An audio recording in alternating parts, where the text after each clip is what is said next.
David Headley की, जो कि 26/11 मुंबई हमलों का मुख्य आरोपी है। आपको बता दें कि चौथे दिन डेविड हेडली ने गवाही में एक बड़ा खुलासा किया है। हेडली ने स्पेशल कोर्ट में इशरत जहां के बारे में बड़ा खुलासा किया है। हेडली ने कोर्ट को बताया कि इशरत जहां लश्कर-ए-तैयबा की आत्मघाती हमलावर थी।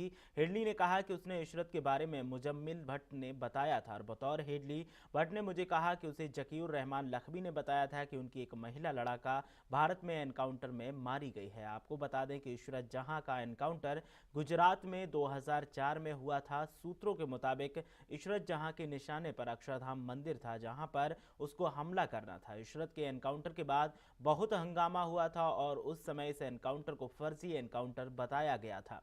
इसके बाद हेडली ने बताया कि हमले से पहले उसने कई बार रिलायंस के वेब वर्ल्ड में जाकर इंटरनेट का इस्तेमाल किया था।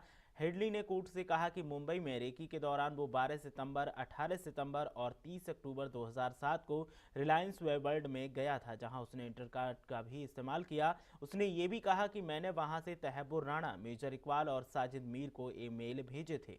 सभी ईमेल पाकिस्तान भेजे गए थे और उनके जवाब भी वहीं रिसीव किए गए थे। हेडली ने यह भी कहा कि मुंबई में रहने के दौरान उसने तहब्बुर राणा ने कई बार पैसे भेजे थे। उस दौरान हुए ट्रांजैक्शन की रसीद भी मिली है, जिनमें हेडली के दस्तखत मौजूद है। उसने बताया 11 अक्टूबर 2006 से 4 दिसंबर 2006 के बीच मुझे 2 किस्तों में करीब 2 लाख रुपए भेजे गए थे। तो आपको बता दें कि 26 से 11 मुंबई अटैक के मुख्य गवाह डेविड हेडली ने चौथे दिन एक बड़ा खुलासा किया है। आपको बता दें कि इशरत जहां, जो गुजरात में एक एनकाउंटर में मारी गई थी, उसके बारे में खुलासा करते हुए हेडली ने कहा कि वो इशरत जहां जो थी वो लश्कर-ए-तैयबा की आत्मघाती हमलावर थी।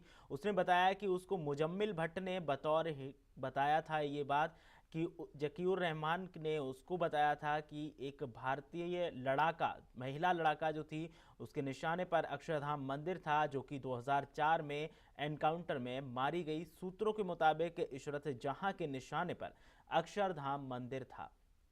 इशरत के एनकाउंटर के बाद बहुत हंगामा हुआ था और आपको बता दें कि इशरत जहां एनकाउंटर को फर्जी एनकाउंटर बताया गया था, लेकिन अब डेविड हेडली ने जो खुलासा किया है वो काफ़ी चौंकाने वाला है, जिससे बहुत और नए कयास लगाए जाने लगे हैं। इसके बाद हेडली ने यह भी बताया कि पहले उसके कई बार रिलायंस के वेब वर्ल्ड में जाकर इंटरनेट का इस्तेमाल किया था। हेडली ने कोर्ट से कहा कि मुंबई में रेकी के दौरान 12 सितंबर, 18 सितंबर और 30 अक्टूबर 2007 को रिलायंस वेब वर्ल्ड में वो गया था, जहां पर उसने इंटरनेट का इस्तेमाल किया था। उसने ये भी कहा कि मैंने वहां से तहब्बुर राणा को ईमेल भेजे थे और ईमेल के जवाब भी मुझे वहीं पर रिसीव हुए थे। उसने ये भी कहा कि मुंबई में रहने के दौरान उसको पैसे भी भेजे गए पाकिस्तान से।